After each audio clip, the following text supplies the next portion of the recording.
Hello and welcome to another episode of Snakes Territory. I am Jesse Friedman alongside Jack Sommers, and we are back here on this Monday morning with a mailbag edition of the show. We always enjoy doing this, getting to dive into all your mailbag questions. We got quite a few of them this week, so we apologize to those of you whose questions we couldn't get to, but we'll try to make our way around to everyone here as the weeks go on. Our very first question here, Jack, comes from The Slap over on Reddit. Shout out to all of our Reddit people. We see you. We know you're out there. We appreciate your support. They said, first, I wanted to say that my girlfriend and I love this show. I followed from PHNX and Snakes Territory quickly became my primary D-backs podcast. Appreciate that. On that point, I'm interested in how you, Jesse, and Foul Territory came together and started the show. And then we have a more meaty baseball question here on the back end we'll get into here in a second. I'll start by answering this first one, though. Of course, in the month of December, my time with PHNX came to an end, and I was looking around for opportunities to continue doing something I very much enjoy, which is talking about baseball, specifically talking about this Diamondbacks team, which is something that I've done for quite some time. Some of you may go all the way back to the D-backs Daily Show thing that I did, which I think was like 2014 or 2015. Somehow people haven't gotten totally sick of me talking about this baseball team at this point. We're still plugging away. But yeah, there's not a ton of very interesting information here, but Foul Territory was they were one of the first groups that I talked to as I was searching around for opportunities, and took a few months to kind of continue to search out what might be out there. It took a while for things to come together, but yeah, once I decided that this was of interest, of course, Jack came along not far after that. As we've said many times, Jack, you and I just sort of talk baseball. Even if we do not have microphones in front of us, we spend hours and hours and hours talking about this game, talking about this team in particular. And yeah, when it came to who would be a good fit to host another Diamondbacks podcast with, you were certainly up there on my list. Well, I always appreciated you bringing me in, Jesse. And from my vantage point, we had so many fun discussions, both in the press box and just on the phone. I mean, talking about baseball.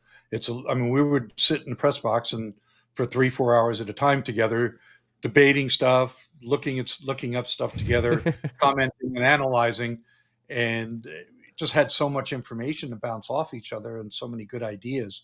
And then would follow that up with a conversation that was supposed to be 5 minutes and would turn into a 1.5-hour baseball conversation. So it felt really natural to just transition that into, doing this in a podcast. As is often the case, Jesse is very level-headed and he's a genuinely nice person. And I am very argumentative and I like to push buttons and get a reaction out of people. That's kind of how I learn from people. I kind of like to debate and argue, not to prove I'm right, but to force the other person to come at me with their best argument so that they can therefore convince me and educate me and edify me. And Jesse does that over and over and over again. So I'm really grateful and lucky to be able to do this with him. So in other words, I'm nice and agreeable, and Jack is very argumentative, and so we make a great team. It works out well. Yeah, appreciate your support and all of you. Certainly, we've really been kind of blown away at the reaction here the past few months as we've started to do this. We really couldn't do it without all of you. So really appreciate that. The real baseball question here, Jack. For the D-backs, the Slap says, do you still see Mike Hazen trading any outfield players now that Lourdes Gurriel is out for most of 2026? It's a move I have wanted to see for a while, but it seems potentially risky now. What could such a trade look like? This is, I think, a really good question because this is an assumption, I think, that at least I made going into the offseason. It was hard to imagine the Diamondbacks would have all of these same outfielders on the roster going into 2026. Jake McCarthy and Alek Thomas, we've talked about it for a number of years. It doesn't make a ton of sense to have both of those guys on the same roster. But this is a really valid point. Now that Lourdes Gurriel is not going to be in the picture for most of next season, you have some spots to fill here. I mean, the D-backs need bodies to fill these outfield spots, and I think it's a really valid question of maybe the calculus there has changed. Yeah, they're going through the process of evaluating players based on how they're performing in the major leagues right now, as well as who's in the minor leagues and how they're performing, and trying to figure out what they can fill internally. Certainly, the Lourdes injury changes their calculus. There's no doubt about that. I mean, he's going to be out for at least until the All-Star break. We'll see if it's shorter or longer, but figure basically till the All-Star break. I would be very surprised if the team actually doesn't pick up a right-handed kind of power hitter. It may be more of a platoon type option, kind of like a Randall Grichuk type, just to kind of fill some holes. But certainly it changed their calculus. What that's going to ultimately look like at the end of the day, we still have the next 12 days and hopefully some postseason games to evaluate a little bit further and see where they land. But at the end of the day, the D-backs have to decide what are they going to fill internally and what are they going to need to go externally for. And if externally, how are they going to do that via free agency or trade? I mean, the D-backs right now, Jack, like they don't really have outfielders to spare. I mean, you think about the guys that they have in the organization right now. It is Jake McCarthy and Alek Thomas and Jorge Barrosa and Corbin Carroll that are sort of the fixtures that you have out there right now. As you said, I think you can pretty much bank on they are going to get a right-handed hitting outfielder over the offseason. That just feels really necessary from a lineup construction standpoint. But I don't know, Jack, if you were to bring in a right-handed hitting outfielder, do you then feel comfortable without a Jake McCarthy or an Alek Thomas? Would that make one of those guys expendable? Or do you still feel like you kind of need that much outfield depth? I mean, maybe this team needs to really pick up two outfielders in order to feel like they have the depth to trade one of these guys away.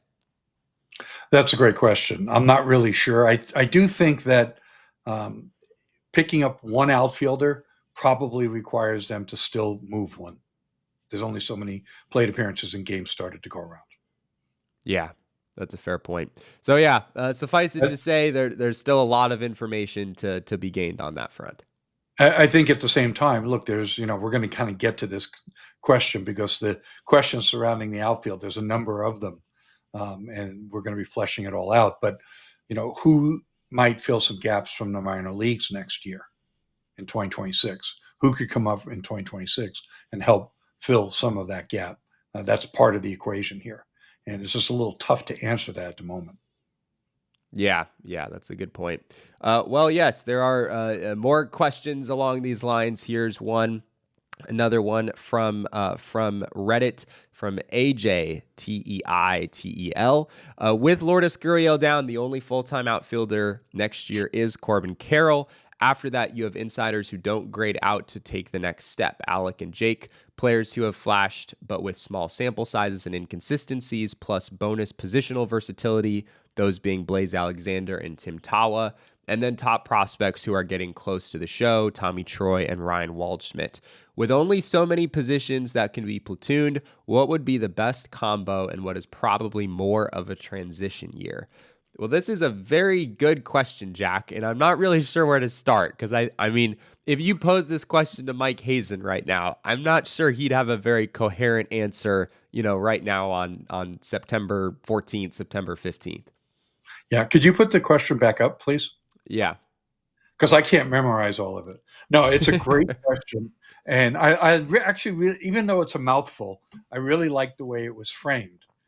Because he really did some analysis in the framing, which I think is pretty spot on. The choice between Alek Thomas and Jake McCarthy, it still goes back to what we've discussed before. Alek has more pop in his bat, and as such, is always going to be perceived as having the higher upside. But Jake has the far better longer-term performance track record. Close to the same amount of plate appearances. Jake's OPS plus or WRC plus, whichever you fancy, is like over 20 points higher than Alek's for their career. And Alex's defensive numbers have deteriorated over the years, and he might have been a little overrated defensively to begin with. But Jake is just okay as an outfielder. He doesn't have that same reputation, and he doesn't quite look as good doing it sometimes.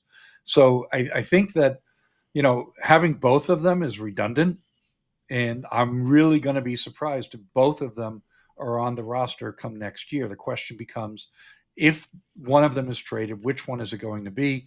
And I've felt all along that's likely to be Alec, because he'll probably have more trade value because of the higher upside with a little bit more power potential. Then when you look at the infield and the situation that they have there, it really depends on what and how they go to fill other holes. Right now, Tawa is playing more first base than anything else, but he could easily slot into an outfield position and play out there on a fairly, 1/3 to half the playing time. If they get a first baseman, the question is where's that first baseman coming from, right? Yeah. Is or is Pavement Smith going to be your first baseman next year, and then Tim Tawa is available for utility? Blaze appears to have played himself into the opportunity for an everyday role, but this is all very fluid. It's still as great as Blaze has been. 2 WAR in 60 plus games, plus 11 fielding runs. He's been fabulous. But at the same time, it's not a lock that he's going to end up being the everyday starter, or maybe what he's done here has earned that, and he's the everyday starter at third base. But if they need him in the outfield because they got some other third baseman, then that's a different story. So it really goes back to what Mike Hazen is able to accomplish in the offseason. We're probably looking at a lot of trades. I think we're going to see a lot of prospects stripped out of this organization. Depends on what they're getting back. We're assuming they're going for pitching, but they may get a first baseman, or they may get a third baseman, or they may sign one or the other. So if they sign a third baseman, then that maybe moves Blaze to the outfield. If they sign a first baseman, maybe that moves Tawa to the outfield. That's just what I'm saying. There's so many moving parts here. And then when you look at fellas from the minor leagues, I mean, Waldschmidt hasn't played above AA yet, but it sure seems like he's going to be a quick mover. I just don't see him transitioning from AA to MLB opening day. I think they're going to want him in AAA. Yeah, where to start putting all the pieces together here? I think one of the biggest variables here is what is easiest for the Diamondbacks to acquire. Like, I don't know if they necessarily need to get a first baseman and a third baseman and a center fielder. I mean, it's probably just not realistic to get starting caliber players at all of these positions. But it's sort of a question for me of like, what's the path of least resistance? What's the easiest hole for you to fill? And then because some of these guys do have a lot of positional versatility, you can be like, oh, well, if getting a center fielder that I feel comfortable with every day is possible, then Blaze Alexander is maybe my top option at third base. Or maybe somehow getting a third baseman winds up being the path of least resistance. And then maybe you're looking more at Blaze as a center field option. I don't really know which one of those is going to be easier, Jack. I mean, I'm not sure either of them is easy. If the D-backs want to upgrade center field over what they have in Alek Thomas and Jake McCarthy right now, that's easier said than done. And if they want an everyday caliber third baseman, I mean, I don't think they're going to bring Eugenio Suarez back. And you look at the other guys available in free agency, there's not a ton there. So given the D-backs history, my guess is they will find a way to be okay in center field. And it's more likely that Blaze winds up filling the gap on the infield, probably at third base. But there's so many different scenarios that I could imagine here. Yeah, exactly. I mean, there's no easy answer for the question, which I want to emphasize was framed really well. Yeah. But there's so many moving parts. So this is going to be continuing off-season discussion that we're going to be looking at all the way till February and even into spring training. And the dreaded spring training competition. I think we're going to see a lot of it this year. Yeah, we're going to see a lot of it, and everyone in it is going to be playing like 7 different positions, and it's just going to be really complicated trying to figure out what the roster is going to look like. It'll be a great time. Well, we have a whole lot more mailbag questions to get to. We're going to take a quick break, though. We'll be right back after this here on Snakes Territory.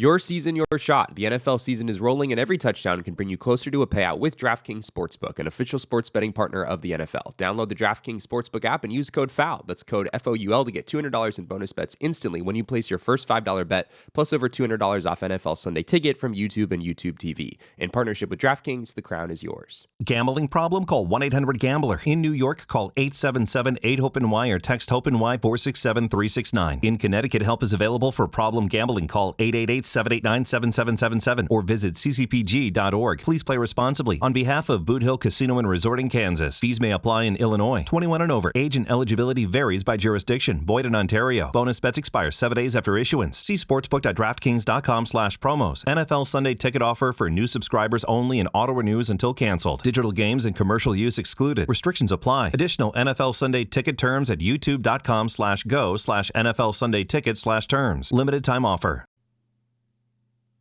We are back here on Snakes Territory. Our next question comes from our good friend Jeff Irving. Jeff says, do you guys feel like the comments made at the deadline about this team cutting payroll next year could get run back, considering how well this team has played in the second half and how close they are to the playoffs in mid-September? Maybe those comments were premature. This is a really insightful point, I think, Jack. Derek Hall, we heard from him maybe a month or so ago talking about how payroll will likely go down going into 2026. He didn't really talk specifics about exactly what that would look like. But you have to believe that the Diamondbacks, at least being competitive here, they're probably going to finish the season right around 500, even though they sold at the deadline and they obviously lost a whole bunch of players along the way. Maybe that inspires some confidence for next year and gives Ken Kendrick some more reason to spend on the 2026 roster. Yeah, I think the first thing to keep in mind was that 2023 was quite the windfall. Not only making the postseason, but especially making it to the World Series and getting 3 home games. Okay, Yeah. That's where they made the money.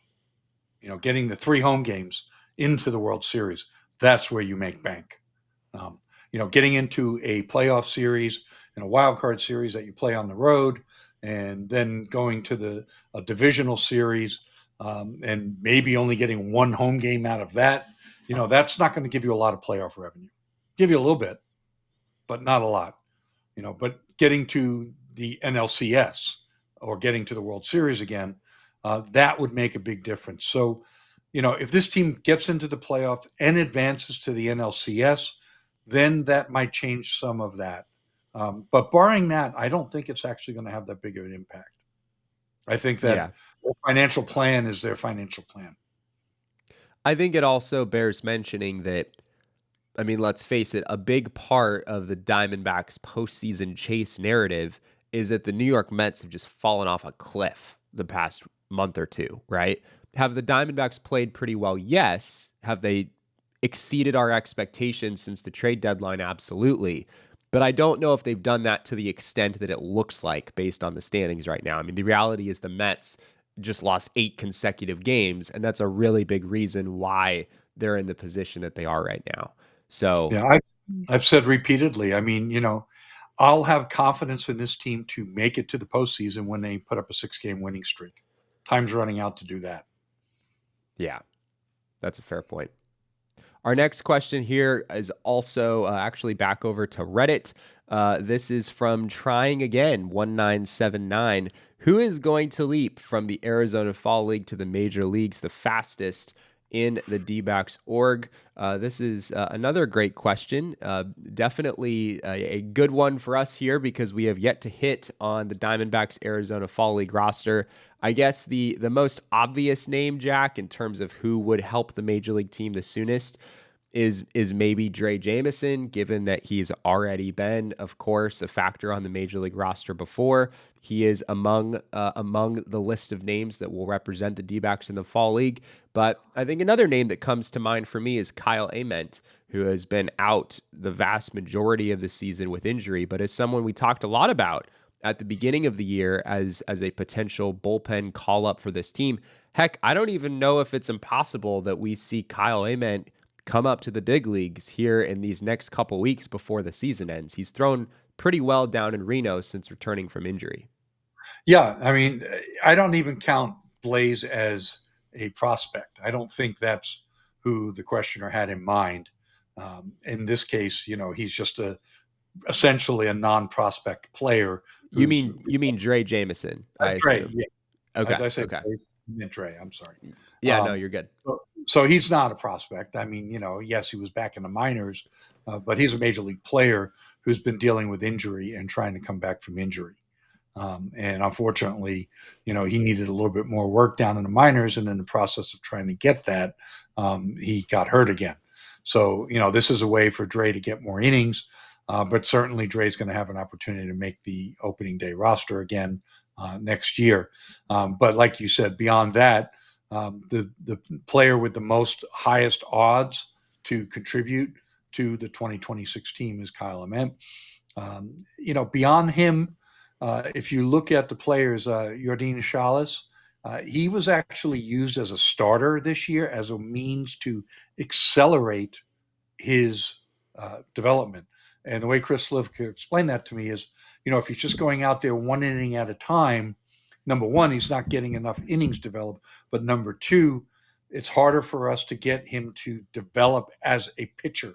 So the idea between having him start most of the season was to make him a little less reliant on being a thrower and turn him into a pitcher and then convert him back into relief. So there was actually a game plan there with him. And Chris was very specific about trying to accelerate him. So don't be surprised if he moves pretty quickly through AA and AAA next year, and you actually see him at some point in the majors over the second half of next season. Beyond that, it's a little tough to imagine any of these players that they're sending, which includes David Hageman. He's still a ways off. I mean, he's barely pitched above high A. Jacob Steinmetz missed all of 2024 with 25 with an oblique injury. He's pitching in the fall league to get an opportunity to make up some innings, but he's a couple years away. Kenny Castillo is a catcher, right-handed batter. He doesn't hit much. It's all about defense for him, but they need to send a catcher to the fall league. The other guy that you probably want to look at is Hansel Luis. He's a pretty highly ranked prospect, and he had a very successful year at Hillsborough. He hit over 300 with a 422 slug, so it wasn't it wasn't a lot of homers, but he did have 19 doubles and 7 triples along with 5 homers. Drove in 65 RBI runs batted in, so it has a bit of a knack. He moves around the field. He plays second, third, and short, and he's a switch hitter. So he's a utility player that, could be up. Probably his ETA is 2027, but we'll see how that goes. Jack Hurley is also in the Arizona Fall League. He was on the developmental list actually for a little while, and it was kind of a disappointing season for him, but they're trying to get him turned around. He was the 3rd round draft pick in 23, very athletic player, and he does have some power. So they'd really like to see if they can find a way to unfurl some of his potential. I don't know how soon we'd see him in the big leagues, but I do want to circle back to David Hageman again. Hageman, of course, part of the trade that the Diamondbacks made with the Texas Rangers when they dealt away Merrill Kelly. And Hageman, as you mentioned, he hasn't reached the higher levels of the minors. He was just in high A for the D-backs, but he was pretty darn good. I mean, he made 5 starts in Hillsborough to finish out the year. 20 innings, 4 walks to 27 strikeouts in 20 innings pitched, which is really impressive. A 3.15 ERA there. He had a 2.98 ERA in 13 starts this year. And he was just drafted back in 2024. He was a 4th round draft pick, 133rd overall out of West Virginia. So this is a guy who I think could be maybe not a super fast riser. I'm not expecting him to be in the majors next season or anything, but he had a really strong debut season as a professional, and definitely out of all the names on this list, one that stands out to me for sure. Yeah, he's certainly the most exciting player that I'm looking forward to seeing in the Arizona Fall League. Him and Hansel Luis. I mean, they're the 2 highest rated prospects. They're guys I haven't seen before. I got to see plenty of Kyle Ament last year in the Fall League. I've seen plenty of Dre Jameson. I'm excited to see Hageman, and I'm excited to see Hansel Luis. Arizona Fall League, folks. Definitely check it out. Yeah, well, D-backs fans will be a little occupied in the month of October, Jack, because they're going to be Well, watching they're going to be watching postseason games, well into the end of the month, maybe even into November. So they won't have time for the Arizona Fall League this year. But maybe circle back and watch some footage once the playoffs come to an end. Our next question here comes from our friend Travis Moore. Travis says, what's the pathway for Tommy Troy getting to the majors if he continues to progress at the rate he's going at? How does he get into the D-backs lineup in the near future? This is an interesting one, Jack. I think it goes back to our earlier conversation of how do all these pieces fit together. Tommy Troy is an intriguing piece. He is now up in AAA, as we talked about in the show that we released last night. He has put up pretty good numbers in Reno, maybe not as good as the surface numbers would lead you to believe, given the hitter-friendly environment there. But he's definitely held his own since being promoted up to AAA, and he can play second base, and he can play center field, potentially. And those are both positions that the D-backs might have they might have a need at one or both of those positions going into next year. I guess center field, that's sort of an obvious one. That's kind of up in the air. Second base, maybe, because we've talked about this before. I don't think it would shock you or I if the D-backs took a serious look at a Ketel Marte trade this offseason. And of course, that would leave second base wide open for maybe one of these young guys to come up and fill that role. Yeah, I would say that Tommy Troy is almost a lock to get major league plate appearances in 2026. When that comes, does that come in April? Does that come in June or July as an injury replacement mid-season or as a late season call-up? A little tough to say right now, obviously. Yeah. And as far as the pathway, as you say, I mean, he can play second base and he can play outfield. So there's some positional flexibility there for him, and maybe a spot opens up, pending the Ketel Marte trade or another injury. Unfortunately, that's a thing that we always have to worry about a little bit with Ketel as well. Yeah, so we'll see. Tommy Troy, definitely an important player for the D-backs going into next year. Wouldn't shock either of us if he was playing maybe even significant time on the big league roster in 2026. Well, we have more mailbag questions to get to, a whole lot more, and we'll keep on plugging away here on the other side of this break. Hey, if you're a card collector or you're looking to collect, buy, sell, trade, Arena Club's the spot. And I'm going to tell you why. Because the old process, AJ, was very clunky. Buy a box, rip the pack, tons of commons, send it in for grading. And then finally, you get everything back. This is weeks and weeks, and you can start to try and sell the card. We have eliminated that with Arena Club, or they have. I act like I'm part of it, but in really one step. Arena's your one-stop shop for everything. You get a card, you open a slab pack, the card is there, it's graded, it spins around coolly, shows you 3D, the front, the back, you can look at the corners, you can look at everything, and then you get a decision. Do I want to keep it? Do I want to sell it? Do I want to trade it? It gives you an instant offer. You can buy it back and re-rip another slab pack and try for something else, or you can keep it and hope the value goes up and sell it at a later date. It is truly the best spot to get cards. 20% off your first slab pack or card purchase can be had right now at arenaclub.com/FOUL and use code FOUL. We are back here on Snakes Territory. Our next question comes from Stu over on Twitter. Do you think Tim Tawa has a chance to become the everyday first baseman next season, or do you think he'll primarily be a utility man? Jack, for me, I'm not sure Tim Tawa at first base is the direction you'd want to go in 2026. Obviously, he's shown some promise. He's certainly shown some defensive utility. We've seen him at a number of different positions this season, but I'm not sure the bat is quite as steady as you'd want for someone manning first base every day. I'm almost convinced that that would not be the case. Tim Tawa is not going to be the everyday first baseman for the Arizona Diamondbacks in 2026. Will he get opportunities? Will he get reps there? Probably. Could he end up being short-sided platoon? Yes. Could he end up being an injury replacement like he is right now? Yes. But until he's got one big hurdle that he needs to get over if he wants to have more playing time in MLB. And that simply is right on right breaking stuff. He's got to be able to pick it up and lay off. He swings and misses at too many pitches in shadow and chase zone on breaking pitches from right-handed pitchers, almost 50%. right? Yeah. The swing and miss, whiff rate is 50% on pitches, right-handed pitches coming at him from breaking pitches. So I'm sorry, I'm not verbalizing that very well, but I think you guys get the idea what I'm trying to say. And if you watch the games, you see it all the time, swinging through and flailing through pitches down and away that are not strikes and off the strike zone and are not hittable. And he swings at a lot of them and he misses half of them. And until he fixes that, there's really a difficult pathway for him to getting 400 or 500 plate appearances in the major leagues. Yeah, I'm right there with you. He could fix it. I'm not saying he can't. I mean, we've seen players go through this before and figure that out, but that's the hurdle he needs to get over.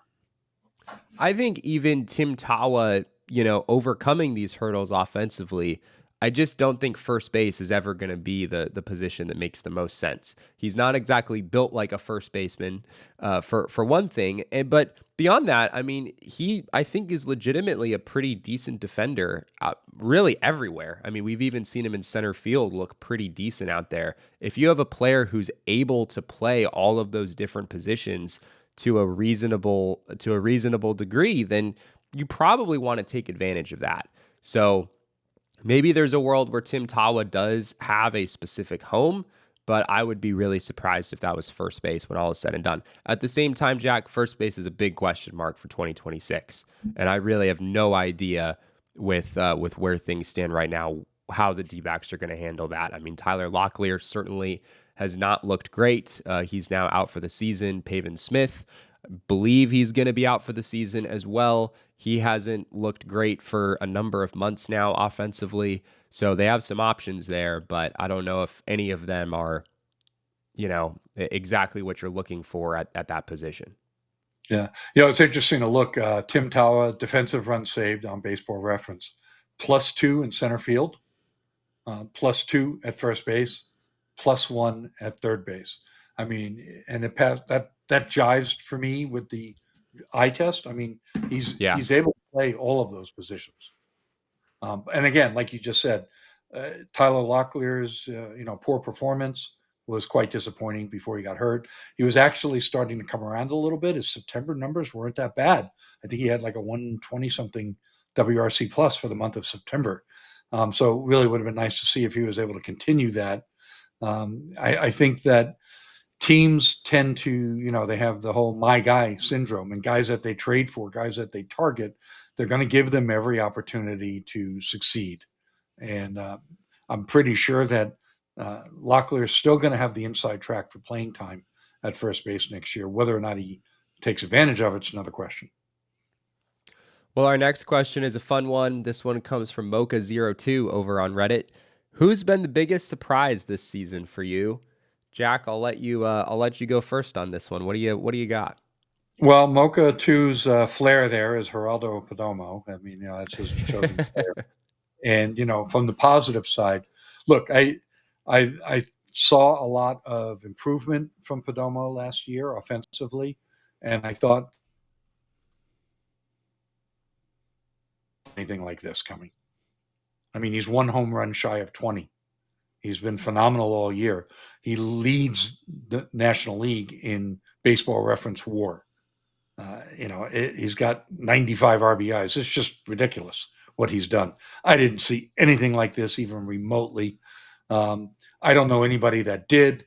If you thought that Geraldo Perdomo was going to be a 20 homer, 100 RBI, 850 plus to 900 OPS guy, show me the tweet. Show me where you wrote that. I don't believe you.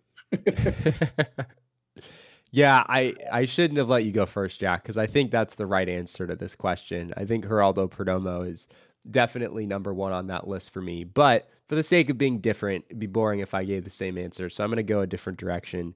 I'm going to say Eugenio Suarez, who granted is no longer a member of the Diamondbacks. Maybe that makes this an invalid answer. But Jack, I still have not fully come to grips with the fact that Gino had 36 home runs for the Diamondbacks by the trade deadline. Before they moved him, he had 36 home runs. And not only that, but of course, this goes back to the season prior when he had a very good second half. He had a 162 game span where he hit, I believe it was 56 home runs was the highest it got. I mean, it was basically the best stretch of 162 games, at least in terms of home run hitting, that we've seen outside of what Luis Gonzalez did in 2001. No other Diamondbacks player has ever been able to do this. And for that to happen for Gino, for a guy who just a little over a year ago looked like he really might be reaching the end of his career. We've had this conversation many times on this show. We know there are many of you watching and listening who wanted Gino DFA'd. And I think us as analysts too acknowledge that like that probably would have been a reasonable decision at the time. But thank goodness for the Diamondbacks, they didn't do that because he proceeded to have just an unbelievable year of baseball. And he might still have produced some players that will help this team in the future as well. So, there's that. So that performance certainly helped. Maybe not as much as the team thought. I think they voiced frustration that they weren't able to get quite as much of return as they thought they should have for what Gino accomplished. So they were in your boat and just, in wonder at how much he accomplished during that time. I guess the flip side of this question, Jack, is, there's a surprise from a positive standpoint, but we could also talk about our surprises from a negative standpoint. For me, I'd probably go with Brandon Pfaadt. I really felt that this was going to be maybe not the full-on breakout season for Brandon Pfaadt where he's getting Cy Young votes or anything like that. But, I mean, the pitcher that he was for this team in the first half last season, he looked like he was taking that next step. It felt like the pieces were really fitting together. And then obviously he did not finish 2024 well at all. He finished the year with an ERA close to 5. But you looked at the underlying stats, you look at the xERA last year, which was in the 3.7 range. His FIP was 3.61. His xFIP was 3.58. Like all of the underlying metrics sort of agreed that Brandon Pfaadt was a much better pitcher than what his surface level numbers were. And I figured that he would take a big step in a positive direction this year, and that just has not happened, Jack. Of course, the ERA is well over 5 this year at 5.31. And what maybe has surprised me more than anything is his swing and miss has just really taken a step backward. His strikeout rate is several percentage points lower than it was a season ago. Even his rookie season, his strikeout rate is lower than that as well. So I don't really know what to make of this season for Brandon Pfaadt. Maybe he's still gotten a little bit unlucky here and there, but it has been a far cry from what I expected. On a similar note, I mean, my most surprising player on the negative side is also a pitcher, and that would be Zach Gallen. I was not thinking that he was headed for a rebound and to do much better than he did in 2024. I kind of thought 2024, 3.64 ERA, maybe some struggles sometime to get deep into games, a little bit more hittable than he had been in the past. I thought that was the new norm for him. I did not expect him to struggle like he did for the first 4 months of 2025. I did not see that coming. And, between Pfaadt and Gallen, sure, I mean, bullpen is the biggest reason that the D-backs aren't 6 or 7 or 8 games better in the standings. But the second biggest reason is the struggle from those two plus Eduardo Rodriguez. I mean, cumulatively, the three of them combined for a 5 ERA, basically. Yeah. But I wasn't all that surprised that Eduardo continued to struggle. That didn't surprise me. It surprised me a great deal that Zach struggled as badly as he did the first 4 months. Yeah, absolutely. I'm right there with you. The fact that Gallen struggled to the extent that he did was very this is not the walk year for Zach Gallen that any of us anticipated. We have one more question here, and that comes from Jerem Ibsen over on Twitter. How long are the D-backs contracted with Reno and Amarillo for AAA and AA? Makes it nearly impossible for young pitchers to develop at those locations. A very fair point, something we've talked about in the past. It does complicate things for the D-backs as they're trying to see what they have in some of these young pitchers. Jack, I know you dug into this question a little bit. What were you able to find? Yeah, the contracts run through 2030. Those affiliate contracts were established in 2021. They're 10-year deals. They don't expire until after the 2030 season. Yeah. So no relief in sight on that front, unfortunately. Unintended there, Jesse? Yeah, of course, of course. That was totally intentional. But yeah, it's a very, very understandable question for sure. I don't think it's necessarily safe to assume that they'll change location either. It's not like this goes until 2030 and then they're definitely going to move those affiliates somewhere else. It's probably very possible they just stay in both of those locations. So we'll see how things develop on that front. Our final topic here on this show, Jack, is to preview a very, very important series between the Diamondbacks and the San Francisco Giants. We talked about it in our show last night that things have gotten real interesting. The D-backs are only 2 games out of that third wild card spot with 2 weeks to play. And it is especially noteworthy they're just a half game behind the Giants. The Giants are the only other team that's in front of them between them and New York for that third spot. So 3 really important games here, Jack. The Giants just lost 2 out of 3 to the Los Angeles Dodgers. And we have the pitching matchups here on the screen. It is Tang against Zach Gallen in the Monday game. And then we have a TBD, at least as of right now, against Eduardo Rodriguez on Tuesday. And then it's Justin Verlander against Brandon Pfaadt on Wednesday. I don't know exactly what's going to happen with that Tuesday game, Jack. I know that was Carson Seymour's spot the last time around, but we saw what the D-backs did to Seymour in his last outing. Maybe the Giants decide to go a different direction there on Tuesday. Yeah, it looks like they're either going to do an opener or they're going to go with another pitcher. I haven't researched to see who that might be at this point. I did want to comment on Justin Verlander. He's been very good his last 4 starts, and really 5 of his last 6. Over his last 4 starts, 24 innings, he's only given up 3 earned runs. He's got a 1.13 ERA, and that's backed up by a pretty reasonable 2.98 FIP. He had banged around on August 21st by the Padres, but then the outing before that against Tampa Bay was also 7 innings of shutout baseball. So, Justin Verlander's pitching pretty good. He still throws the ball pretty hard, not as hard as he used to, but, he can get it up there into the mid-90s. So that's not a cakewalk. Forget about the game when he was with Houston and, Pavin Smith took him for 3 home runs. Justin Verlander is pitching September baseball. He's going to be a tough nut.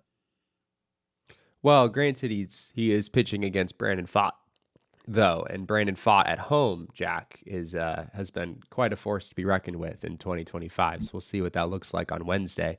That Monday starter is Kai Wei Tang, and he has very much struggled really throughout his entire big league career. Him going against Zach Gallen. Of course, Zach Gallen did not pitch real well in San Francisco his last time around, but that feels like a game that definitely favors the Diamondbacks there, Jack. And then that Tuesday game with how well Eduardo Rodriguez has pitched lately. I mean, 3 straight starts, 3 straight quality starts, just 1 earned run in his last 18 and a third innings.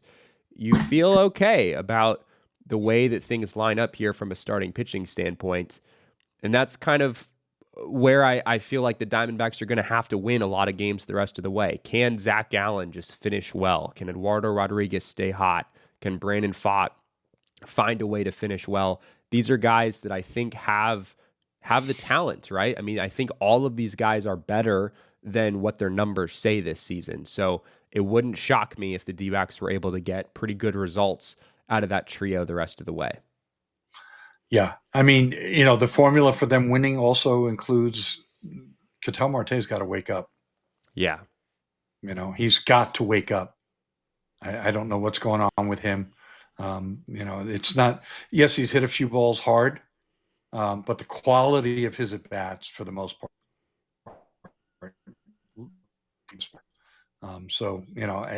Somehow, some way he's got to wake up and be a factor in this series. Yeah, that's definitely one of the biggest X factors for the Diamondbacks here in these final 2 weeks. Ketel sort of getting back to himself. As we note here on the bottom of the slide, this series is especially important because it will decide the tiebreaker as well between the Diamondbacks and the San Francisco Giants. Each of those teams have won 5 games head-to-head up to this point. So if you win 2 out of 3, not only do you pick up a game on the Giants, but you also would secure the tiebreaker if somehow the D-backs and Giants wound up tied at the end of the year. That's correct. Yeah. So a whole lot to play for. D-backs, if you were rooting just for meaningful games in September, you got it. At least here in mid-September, these games are very meaningful. As we said on the show yesterday, Fangraphs giving the D-backs about a 5% chance to make this thing happen. So the odds are not exactly in their favor. But I want to say last year around this time, Jack, the D-backs had maybe like a 95% chance to make the playoffs, and we saw how that ended. So it would only be fair, right, if this year it just flipped around, right? Now they're on the 5% side of things, but they have to find their way in. Those are the rules. Well, if they win the next 2 games and the Mets lose the next 2 games, the D-backs are probably going to be right in there at 40-50% odds. Yeah. So stay tuned. And the Mets, we should mention, if they win the next 2 and the Mets lose the next 2, then the D-backs should be tied with the Mets, and they'd have the tiebreaker, and they'd be tied with the Giants with the tiebreaker, ahead of the Giants and with the tiebreaker as well. So, I think at that point, that playoff odds thing can move really fast right now at the stage of the game. I mean, they win 2 in a row, it's going to be over 40, maybe 50%. That would be wild. Well, we should also mention that the Mets do not have an easy customer coming into town the next few days. It is the San Diego Padres who will be taking on the Mets. We have the pitching matchup, sort of. We know it's going to be Michael King against Clay Holmes going in that game on Monday. Or I guess that's Tuesday, actually. It's an off day on Monday for both of those teams. And then Nick Pivetta goes for the Padres on Wednesday. We don't have starters beyond that in this series. So the D-backs have a really difficult schedule the rest of the way, Jack, but they sort of have a window here where the Mets are playing the Padres and they're playing the Giants, where this is sort of their window to maybe get back up to that third wild card spot. And then it's a matter of trying to hold that lead against some pretty good teams the rest of the way. Yeah. And if you guys like meaningless theories, how about this one? Playing all this tough competition and close games and nail biters that you have to scrape and scrap for everything, get you ready for the postseason. Yeah. That was a big part of the 2023 narrative, right? The Diamondbacks have been playing postseason games for a month going into October. So it was a sort of a seamless transition for them. Obviously, they were able to go pretty far. So really big series here for the Diamondbacks against the Giants. We will be following, of course, along with the rest of you. Can probably expect our next show to come after that series concludes. We'll do an episode where we talk about everything that happened, take a look at the standings again, and see if the D-backs are still in this race to the degree that they are right now. Maybe they're even in a better position at that point. We'll see how it all plays out. Well, thank you to all of you for being with us on this mailbag episode, for submitting your questions. We really appreciate it. If you haven't already, be sure to like this video and subscribe to our channel here on YouTube. Drop a comment. We love to hear from you that way. You can also follow us on social media. I am at Jesse N. Friedman. Jack is at ShoeWizard59, and our show is at Snakes Territory. Jack does a great job covering the D-backs over at si.com/MLB/Diamondbacks. And if you want a cool hat or a cool shirt with our logo on it, as Jack is showing off there, you can get that over at snakesterritoryshop.com. Well, thank you again to all of you for being with us. We really appreciate your time, and we'll be back with another episode of Snakes Territory very, very soon.